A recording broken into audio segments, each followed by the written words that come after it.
જેમાં આપણે જાતે ચિત્રકામ પણ કરી શકાય.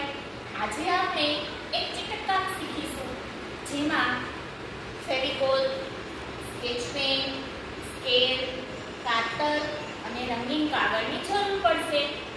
જેમાં આપણે વિવિધ આકારો ચોંટાડીશું અને એને આપણે નાનાથી મોટા ક્રમમાં લગાવીશું. મેં અહીંયા થોડા આકાર કાપીને રાખ્યા છે, તે આપણે અહીંયા નાનાથી મોટા ક્રમમાં લગાવીએ. પહેલા આપણે અહીંયાથી વર્તુળથી શરૂઆત કરીશું.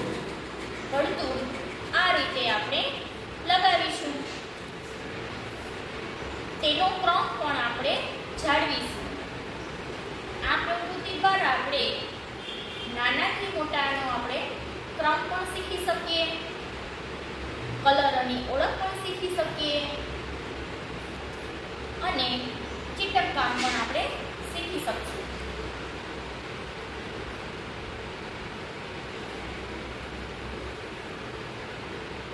આ રીતે લગાવતા જશું અને ચોંટાડતા જશું.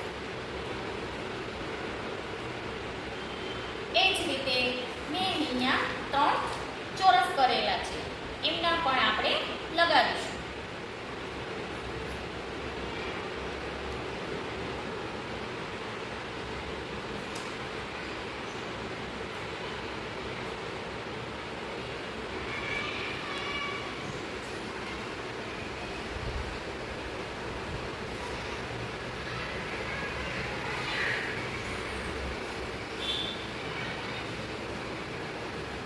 એ જ રીતે મેં અહીંયા પીળા રંગમાં ત્રિકોણાકાર કટ કરેલા છે. નાનાથી મોટા ક્રમમાં આપણે એને લગાવીશું.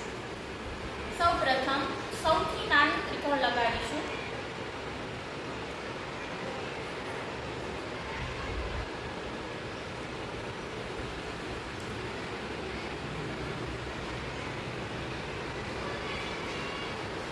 ત્યારબાદ સૌથી મોટું ત્રિકોણ આપણે છેલ્લે લગાવીશું.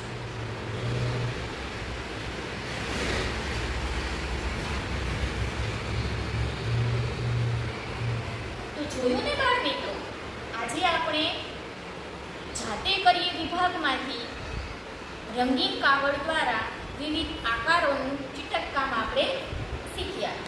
આ રીતે તમે પણ વેકેશનમાં અવનવી